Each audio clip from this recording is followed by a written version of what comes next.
Question है, निम्न में से कौन सा पाद रहित उभयचर होता है? Which of the following is a limbless amphibians? कौन है जो इसमें लिम्स नहीं पाए जा रहे हैं? तो आपके पास ऑप्शन है इक्थियोफस, हाइला, फिलोसोमा, एलाइटस। तो इसका राइट आंसर क्या होना चाहिए? इसका राइट आंसर अभी हमने डिस्कस किया है इक्थियोफस, और इसी के साथ हमने देखा था यूरोटाइफलस। तो इसमें ऑप्शन में है इक्थियोफस, जो कि क्या है? लिम्बलेस है, और ये संबंधित होता है जिम्नोफियोना से। नेक्स्ट, मेढक में कपाल तंत्रिकाएं कितनी होती हैं? तो इसमें क्वेश्चन, मेढक में कपाल का फर्श बनता है एक बड़ी टी आकार की अस्थि द्वारा, जिसे कहा जाता है, इनको क्या कहा जाता है?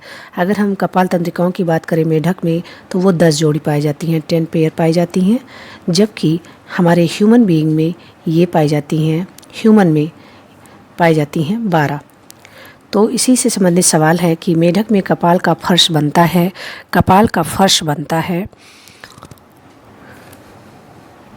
मेढक में कपाल का फर्श बनता है एक बड़ी टी आकार की अस्थि द्वारा, जिसे कहा जाता है, इसको क्या कहा जाता है? कंटिका उपकरण, स्फेनेथमॉइड, फ्रंटो पैराइटल एंड पैरास्पिनॉइड।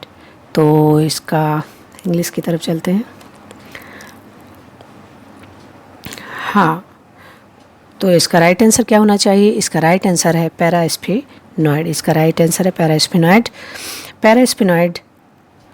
पैरास्पिनॉइड है।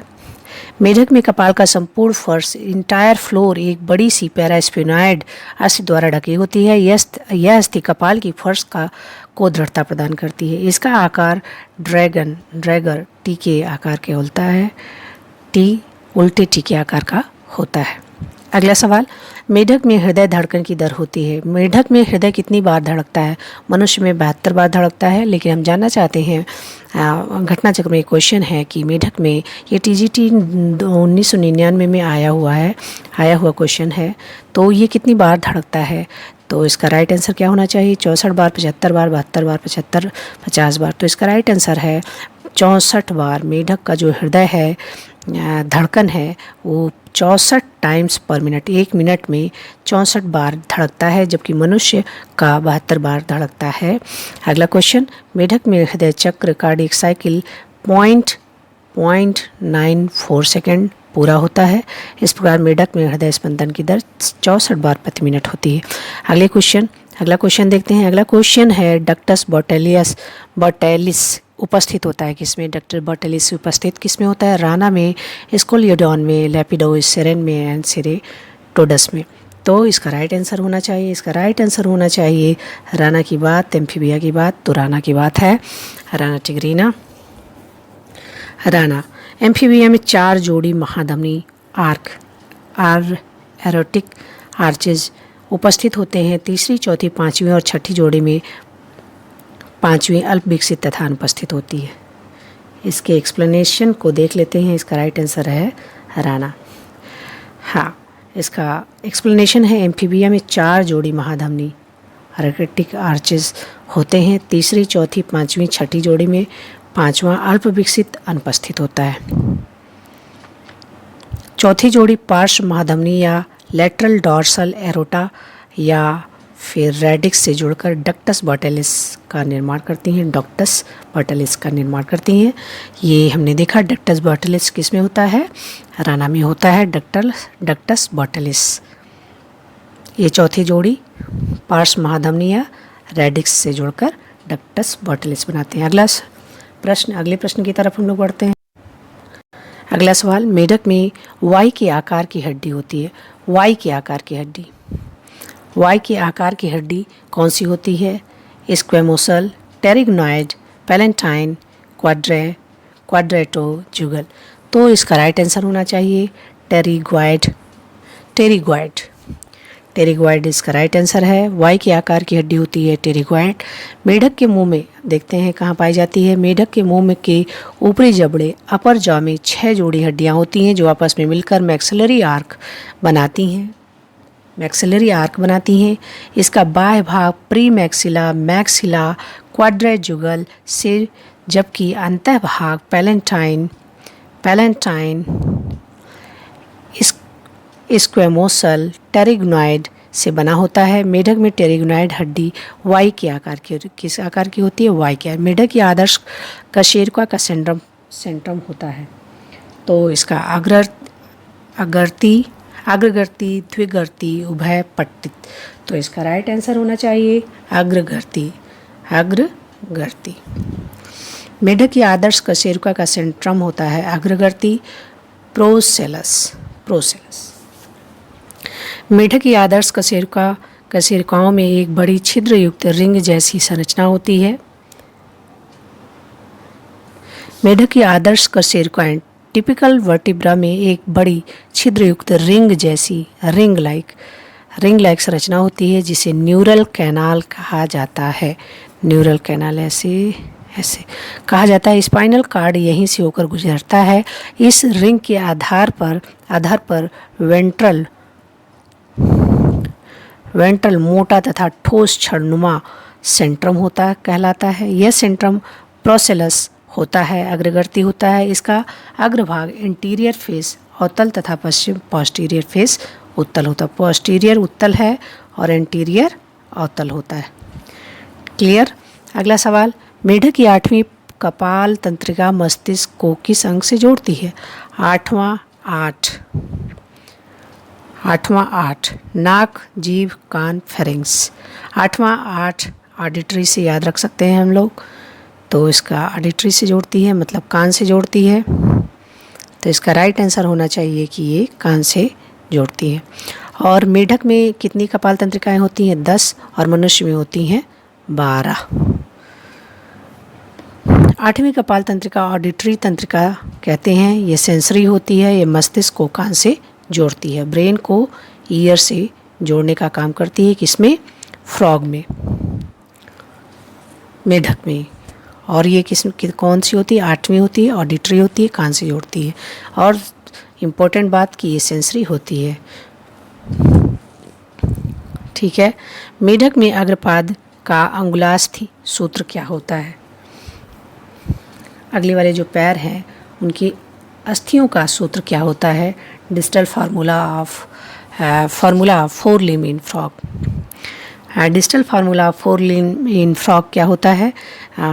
इसका राइट आंसर क्या होना चाहिए? इसका राइट आंसर है 0 2 2 3 3, 0 2 2 0 2 2 3। तो पहला ऑप्शन सही है।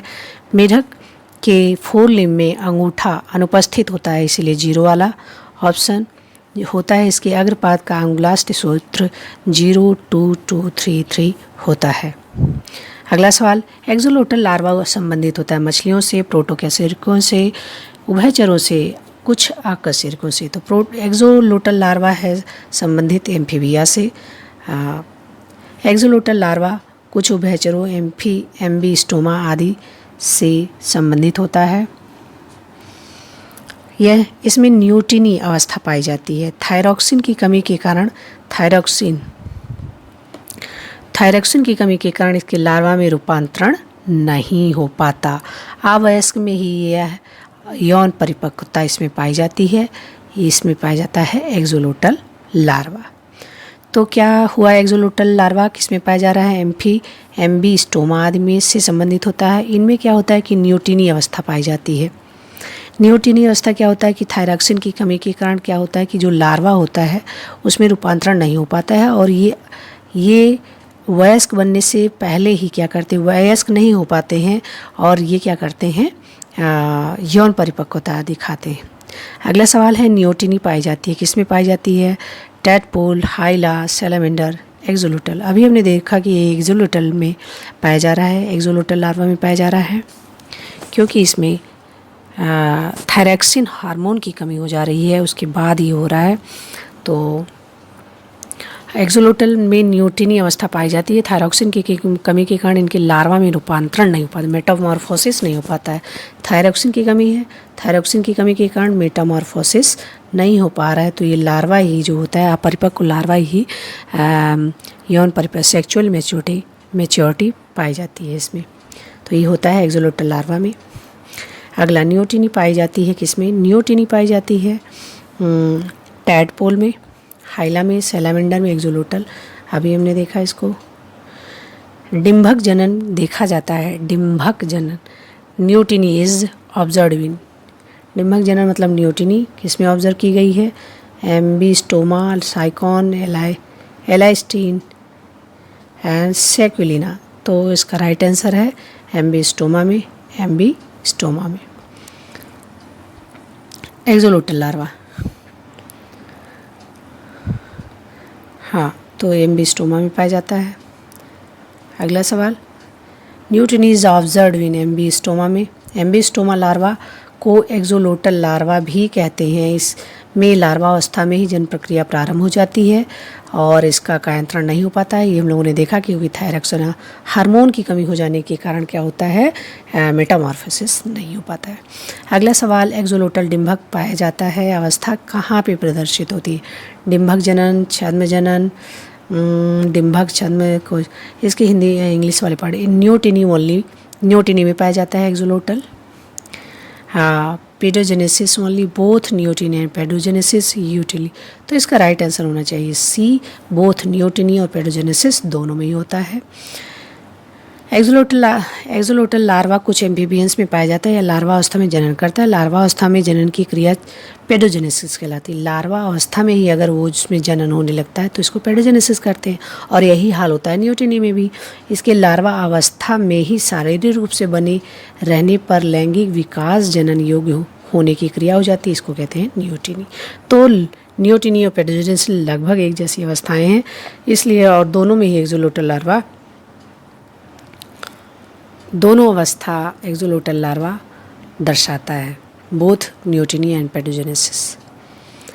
अगला सवाल, सबसे बड़ी आरबीसी किस में पाई जाती है? सबसे बड़ी आरबीसी किस में पाई जाती है? बहुत इंपॉर्टेंट सवाल, पीजीटी 2011 में आया हुआ है। क्या है इसमें? लामा में, एम्फियोमा, कस्तूरी, नेक्ट्यूरस। तो इसका राइट आंसर होना चाहिए एम्फियोमा में। एम्फियोमा में समस्त जंतुओं में एम्फीबियंस की जो आरबीसी होती है सबसे बड़ी होती है, जैसे एम्फियोमा एंड प्रोटियस। एम्फियोमा एंड प्रोटियस में सबसे बड़ी लार्जेस्ट जो आरबीसी है वो लार्जेस्ट तो एम्फीबियंस में पाई ही जाती है और उन एम्फीबियंस में सबसे ज़्यादा बड़ी पाई जाती है एम्फियोमा में। तो ये थे 20 क्वेश्चन जो कि घटना चक्र में दिए गए हैं और हम इसके आगे रोज़ ही हम क्वेश्चंस करेंगे। और आप लोग चैनल पर बने रहिए, लाइक करिए, सब्सक्राइब करिए, कमेंट करिए, जो कमियां हैं उनको दूर करने के लिए उपाय बताइए और किस टॉपिक पर बनाने चाहिए वीडियो ये भी हमें बताइए। और अब से रोज़ एक वीडियो पड़ेगा, कुछ क्वेश्चंस हम करेंगे क्योंकि एग्ज़ाम्स अब आने वाले हैं। तो अब हम 1-2 महीने की एकदम लगातार मेहनत करेंगे और 2-3 महीने पर्याप्त हैं अगर हमने लगातार थोड़े थोड़े प्रयास किए हैं। तो आप बने रहिए, आपको ज़रूर ही फ़ायदा होगा। फिर मिलते हैं हम लोग अगले दिन अगले वीडियो। एवरीवन, बायोसाइड में आप सबका स्वागत है। हम लोग आज पढ़ने जा रहे हैं घटना चक्र के जो क्वेश्चंस कर रहे हैं उसी को आगे बढ़ाते हुए हम लोग शुरू कर रहे हैं एम्फीबिया के क्वेश्चंस को करने के लिए। तो चलिए हम लोग किया जाए एम्फीबिया के क्वेश्चंस जो कि हमने घटना चक्र से लिए हैं। पहला क्वेश्चन है मिडवाइफ टोड। मिडवाइफ टोड क्या है, इसका नाम क्या है? मिडवाइफ टोड है एलाइटस ब्यूफो पाइपा डिस्कोग्लॉसस। तो इसको एटलस कहा जाता है, एलाइटस कहा जाता है। तो इसका राइट आंसर है एलाइटस। मिडवाइफ टोड का जूलॉजिकल नेम है एलाइटस। एलाइटस इसका जूलॉजिकल नेम है। एलाइटस को मिडवाइफ टोड कहा जाता है। यह अधिकांश यूरोपीय देशों में पाया जाता है। इसके नर में पेरेंटल केयर के गुण पाए जाते हैं। यह टैडपोल की उत्पत्ति तक निषेचित अंडों को अपनी जांघ के पास सुरक्षित रखता है। यहाँ पर ये इसको सुरक्षित रखता है जब तक ये जो है मैच्योर नहीं हो जाता, निषेचित नहीं हो जाता है। अगला क्वेश्चन है, निम्नलिखित में से कौन एक मिडवाइफ टोड कहा जाता है? तो इसी का आंसर अभी हमने दिया है, एलाइटस। एलाइटस को कहा जाता है मिडवाइफ टोड। अगले प्रश्न की तरफ बढ़ते हैं। मेढक का अंडाणु होता है एलेसाइथल, पॉलीलेसाइथल, माइक्रोलेसाइथल और टीलोलेसाइथल। तो इसका राइट आंसर क्या हो सकता है? ओवम में जो यolk होते हैं उसके वितरण के आधार पर अंडों को जो है 3 भागों में बांटा जाता है, 4 भागों में बांटा जाता है। और भी प्रकार की किए जाते हैं उनके डिस्ट्रीब्यूशन के अकॉर्डिंग कि ये कहाँ पर पाए जा रहे हैं और कितना पाए जाते हैं, उनकी मात्रा के आधार पर और उनके पाए जाने के आधार पर इनको कई भागों में बांटा जाता है। फ़िलहाल हम जानना चाहेंगे कि मेढक का अंडाणु होता है। इसका राइट आंसर है टीलोलेसाइथल। टीलोलेसाइथल का मतलब होता है, टीलो का मतलब ही होता है दूर, टीलो का मतलब ही होता है दूर। हाँ, ये क्वेश्चन है हम लोगों का। टीलो का मतलब होता है दूर, लेसाइथल का मतलब होता है योग। योग में जो अंडे में जो योग पाए जाते हैं वितरण के आधार पर ही अंडे, तो इसका राइट आंसर होगा टीलोलेसाइथल। इसके एक्सप्लेनेशन को देख लेते हैं। ओवम में योग के वितरण के आधार पर अंडे को बांटा जाता है, अंडों के प्रकार डिफाइन किए जाते हैं। इस आधार पर मेढक का अंडाणु जो होता है दूर पीत की होता है, मतलब टीलोलेसाइथल प्रकार का होता है। इसमें योग एक तरफ होता है जिसे वेजेटल हेमिस्फीयर कहते हैं, दूसरी तरफ होता है एनिमल हेमिस्फीयर। मेढक का अंडाणु योग की मात्रा के आधार पर मेसोलेसाइथल होता है। अंडाणु मेसोलेसाइथल होता है जिसमें योग की मात्रा संतुलित मॉडरेट होती है, मेसोलेसाइथल मॉडरेट होती है, और उसके पाए जाने के आधार पर ये टीलोलेसाइथल होता है, मतलब ये दूरस्थ पाया जाता है। अगले क्वेश्चन की तरफ बढ़ते हैं। मेढक में ग्लॉटिस का नियंत्रण किन पेशियों के द्वारा होता है? ग्लॉटिस का नियंत्रण किस पेशियों के द्वारा होता है? पहला है वाकरज्जु, स्टर्नम, एरिटिनाइड कार्टिलेज, वाकरज्जु तथा एरिटिनाइड कार्टिलेज। तो इसका राइट आंसर क्या होना चाहिए? वोकल कार्ड, स्टर्नम, एरिटिनाइड कार्टिलेज या फिर वोकल कार्ड एंड एरिटिनाइड कार्टिलेज। तो इसका राइट आंसर है ऑप्शन सी, एरिटिनाइड कार्टिलेज। एरिटिनाइड कार्टिलेज मेढक में ग्लॉटिस को नियंत्रित करने वाली पेशी है। मेढक के मुख गुहा के आधार तल पर 2 वाक कोश, वोकल कार्ड पाए जाते हैं।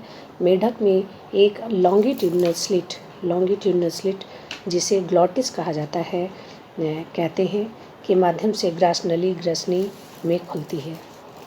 इसी को कहा जाता है एरिटिनाइड कार्टिलेज द्वारा ग्लॉटिस का नियंत्रण होता है। जो ग्लॉटिस पाया जाता है वोकल कार्ड में, उसी को कहा जाता है, वो ही पाया जाता है, उसको नियंत्रित करता है एरिटिनाइड कार्टिलेज। सवाल यही है कि ग्लॉटिस, जो अंडे मेढक का ग्लॉटिस होता है, उसको कौन सा पेशी नियंत्रित करता है, कंट्रोल करता है? तो उसका राइट आंसर है एरिटिनाइड कार्टिलेज ही उसको नियंत्रित करता है। अगले प्रश्न की तरफ बढ़ते हैं। पादप विहीन उभयचर किस गण से संबंधित है? मतलब जिसमें लिम्ब नहीं होता है।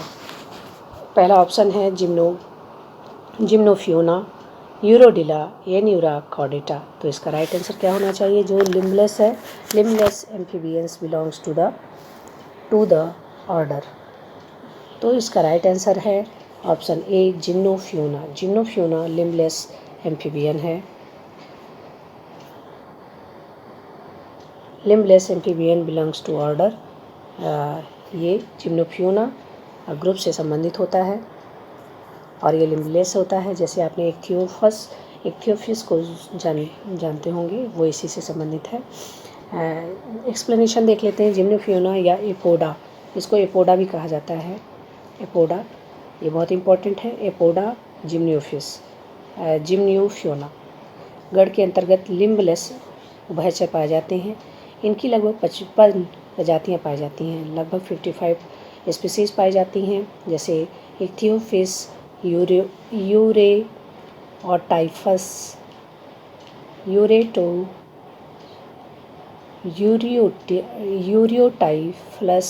आदि पाए जाते हैं। यूरियोटाइफलस, इक्थियोफिस आदि इसमें पाए जाते हैं। एन्यूरा के अंतर्गत पूंछहीन जबकि यूरोडेला के अंतर्गत पूंछ युक्त पाए जाते हैं। तो ये आपने देखा कि एक एन्यूरा है, एन्यूरा में पूंछहीन होता है, एन्यूरा पूंछहीन होता है मतलब पूंछ नहीं पाई जाती है। एपोडा में एक एन्यूरा है और एक है यूरोडेला। यूरोडेला में क्या होता है, पूंछ पाई जाती है जबकि एन्यूरा में पूंछ नहीं पाई जाती।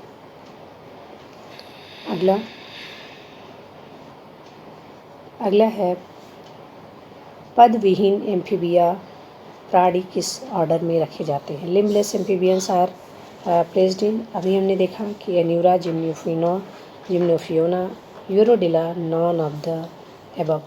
हमने देखा कि इसका राइट आंसर है जिम्नोफियोना। जिम्नोफियोना में भी हमने देखा था कि दो होते हैं, एक में पूंछ होती है, एक में पूंछ नहीं होती है। तो जो पूंछ होती है वो एन्यूरा में होता है, पूंछ टेललेस मतलब इसमें टेल नहीं पाई जाती है। जबकि यूरोडेला में पूंछ युक्त होते हैं एम्फीबियन जिसमें टेल पाई जाती है, टेल प्रेजेंट होते हैं और इसमें टेल नहीं पाई जाती। अगले प्रश्न की तरफ बढ़ते हैं।